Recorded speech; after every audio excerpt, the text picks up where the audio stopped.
un informe basado en cuestionarios, ¿verdad, José Luis? ¿Cómo damos contexto a esta última publicación? Una de las últimas de la FES, de la Friedrich Ebert. Sí, es el informe Alemania. del estudio Delphi, que es un estudio con liderazgos. Hacemos consultas a liderazgos de todo el país, líderes políticos, de opinión, de organizaciones. Se aplica un cuestionario. Se aplica un cuestionario a través de una plataforma especializada. Las respuestas son anónimas, luego se agregan los datos. Es un informe cualitativo, pero que nos permite agregar los datos y mostrar estas tendencias.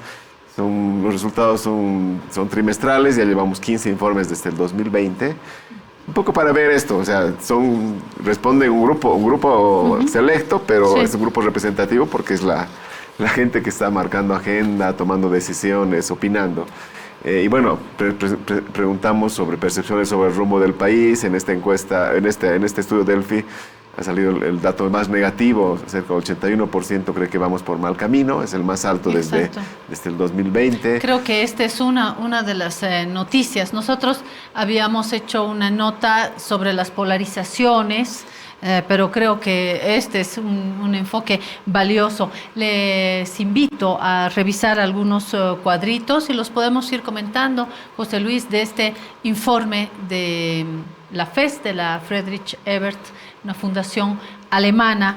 Lo acaba de decir José Luis. Tengo algunos cuadritos. ¿Por qué no comenzamos nuevamente? Yo he compartido con ustedes, pero vale la pena darle una mirada más porque así en la televisión todo pasa muy rapidito. Vale la pena esta segundita. Vamos a la situación general del país. Acá, en términos generales, es la pregunta. ¿Usted diría que el país va por buen camino o por mal camino? Y esta columna que representa el 80.9%, 81% prácticamente, habla de un mal camino en el país, lo que explica ya, da la base, pone la alfombra de un momento de percepción de crisis, de desesperanza, ¿no, José Luis? Sí, es la percepción más crítica durante el gobierno de Arce, casi equivalente a octubre del 2020, un poco antes de las elecciones. Solo estuvo peor en el régimen de facto de Áñez, pero entonces desde el 2020 hasta ahora es la mirada más crítica respecto al rumbo del país. Eso marca una sensación que puede cambiar, pero es una sensación en este momento, abril, de pesimismo en los liderazgos, que se asocia a otras miradas negativas respecto a la economía, respecto a la política. Y esta sensación de que vamos por mal camino se ha ido ampliando desde marzo del año pasado, ¿no? Porque hasta antes más o menos estaban empatados, buen mal camino, pero se ha ido separando la idea de que vamos por mal camino de la idea de que vamos por buen camino. Hoy muy pocos líderes creen que vamos por buen camino y bueno, como digo, es una sensación, es una percepción, pero que tiene que ver con cómo se está mirando sobre todo la política y la economía en el país. Y hay ingredientes que hacen a este clima preocupantes. Vamos a la situación política del país. En este cuadro tenemos estas respuestas. En su opinión, ¿la actual situación política del país es mala? 45%. Esto no tiene que ver con un gobierno, tiene que ver con un mapa político más complejo que genera esta percepción. Regular, 30%, muy mala, 19.1%, buena, 5.3%. Me voy a la situación económica para que intentemos hilar todo esto, José Luis. En su opinión, la actual situación económica del país es buena, 5.3%, regular, 35.9%, mala, 37.4%, muy mala, 21.4%. Vamos a la futura situación política. En los próximos 12 meses, la situación política mejorará algo, 6.1%, estará igual, 15.3%, empeorará algo, 51.9%, empeorará mucho, 26.7%. Hacemos lo mismo con la situación económica. En su opinión, en los próximos 12 meses, la situación económica del país mejorará algo, 12.2%, estará igual, 22.9%, empeorará algo, 35.9%, empeorará mucho, 29%. Lo dejaré ahí, José Luis, para que intentes hilar todo esto, apunta a lo mismo, un clima de pesimismo. Sí, la percepción de mal camino tiene que ver con estas percepciones sobre la política y la economía. Cerca de 2/3 creen que la política en el país está mal o está muy mal. Y un 58% creen que la economía en el país está mal y está muy mal. Y dentro de 12 meses creen que va a estar peor o va a empeorar algo o mucho. Son datos que han ido empeorando respecto a anteriores mediciones. En la política ha empeorado un poco, donde más ha empeorado es en la economía, porque en la economía había una percepción predominante de que estaba regular, de que se iba a mantener igual. Hoy lo predominante es de que está mal, algo mal, y de que puede empeorar, ¿no? Entonces, son esas dos miradas que nos están mostrando percepciones sobre el actual momento y algo que es muy importante, las expectativas de futuro, ¿no?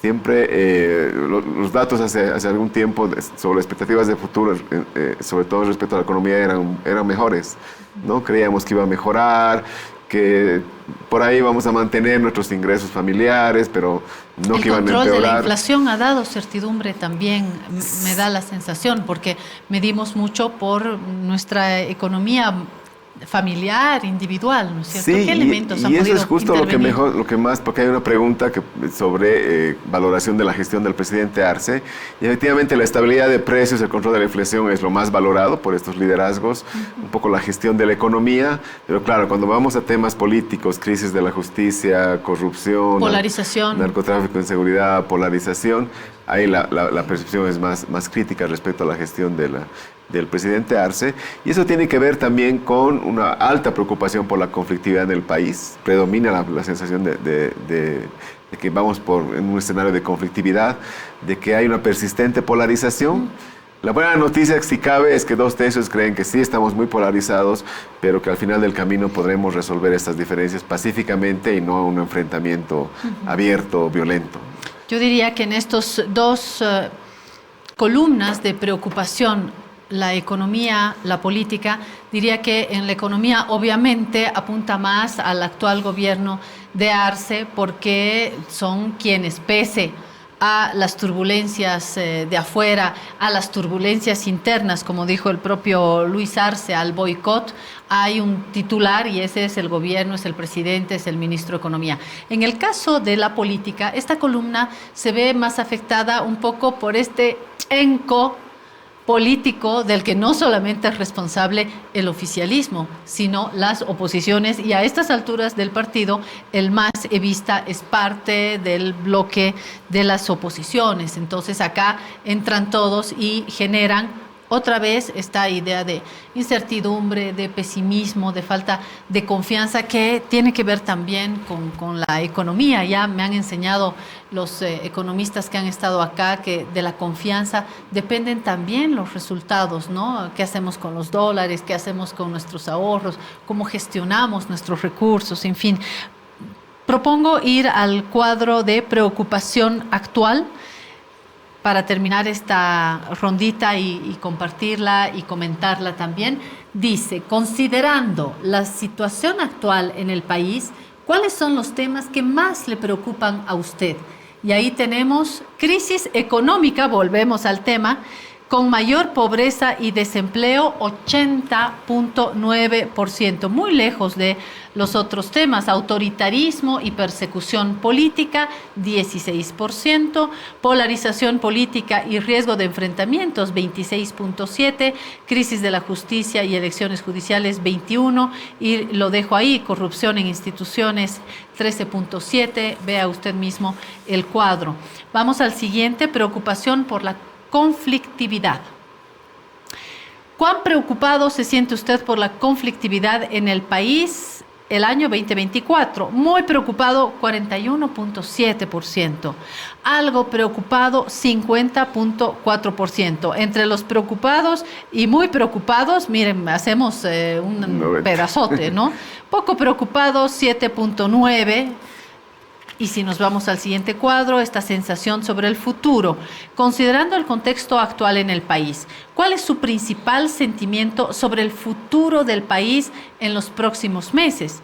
Esperanza, 7.9%, miedo, 13.4%, enojo, 6.3%, incertidumbre, 70.9%. Y creo que esto nos tiene que preocupar no como oficialismo, no como oposición, sino como conjunto de país. Situación económica actual, voy al siguiente cuadro, en su criterio, considerando la situación económica, ¿en qué escenario estamos en el país en este momento? Hay dificultades y desequilibrios, pero no crisis. 29.1%. Ojo, no es menor esta columna. Estamos ingresando a una crisis económica, 55.1%. Estamos ingresando. Y estamos en plena crisis, 15.8% en un porcentaje menor. Esto quiere decir que hay incertidumbre, pero no hay esta idea de que estamos ya nadando en la crisis, ¿no? Sí, estamos en un escenario renovado, recargado de crisis, polarización e incertidumbre en el país. Crisis que es claramente político-institucional, ¿no? Con altísima desconfianza en todas las instituciones, que hoy ya empieza a tocar a la economía, porque hicimos esta medición en mayo del año pasado y no surgía espontáneamente la idea de crisis. Hoy sí dicen ya estamos ingresando a una crisis económica. No se habla de colapso, esto va a colapsar pasado mañana como muchos pronostican, pero sí hay un escenario en las percepciones de crisis. Polarización, porque como hemos visto, la gente está muy preocupada por la conflictividad. Lo que más polariza, como bien mencionabas, es esta disputa, división interna en el MAS, la disputa por las candidaturas, si Evo va a la reelección, si Arce va a la reelección, versus la fragmentación en la oposición, ¿no? Entonces hay un escenario de polarización. Y el sentimiento de incertidumbre es muy claro, es muy preocupante. Tremendo. No sabemos lo que viene, si vamos a tener una crisis económica, si van a haber elecciones judiciales, si van a haber primarias, cómo se va a gestionar el escenario en el próximo año. Entonces creo que eso muestra este estudio, que si bien es de los liderazgos, tiene datos similares a estudios de opinión pública que también hacemos con la ciudadanía, que nos están mostrando un panorama que hay que gestionar de otra manera. Sí. Lejos de los acuerdos hoy, pero con la necesidad imperiosa de hacer acuerdos, sobre todo en el ámbito de la Asamblea. En crisis la justicia y los medios. Con esto termino porque quiero hacer un par de consultas sobre el Tribunal Supremo Electoral. Cese de magistrados, ¿usted cree que la Asamblea debe aprobar una ley para el cese inmediato de magistrados prorrogados en su mandato? Sí, es imprescindible, 57.5%, y no generaría un vacío de poder, un 21.3%, lo dejo ahí. Y a los medios nos va como en feria, colegas periodistas y colegas medios también. Los medios de comunicación en Bolivia informan en función a su propia agenda 67.5%. Si nos vamos a ese cuadrito, por favor, ahí está. Y los medios como actores políticos, que es el que tenemos ahí, ¿está de acuerdo o no con la opinión de que algunos medios actúan como si fuesen actores políticos? Muy de acuerdo, 42.1, de acuerdo, 43.7. Si lo sumamos, yo creo que nos va como en feria. Esos son algunos cuadros. José Luis, nos falta el tiempo, como siempre. Quiero dedicar estos últimos minutos a lo que ha sucedido en este último tiempo en el Tribunal Supremo Electoral, donde hay una vocal que es designada por el presidente. La hemos entrevistado y ella nos dijo que no se había comunicado con ella para decirle, bueno, ya no, o renuncia, hay una nueva designación, y nos hablaba esta vocal de algunos factores que entran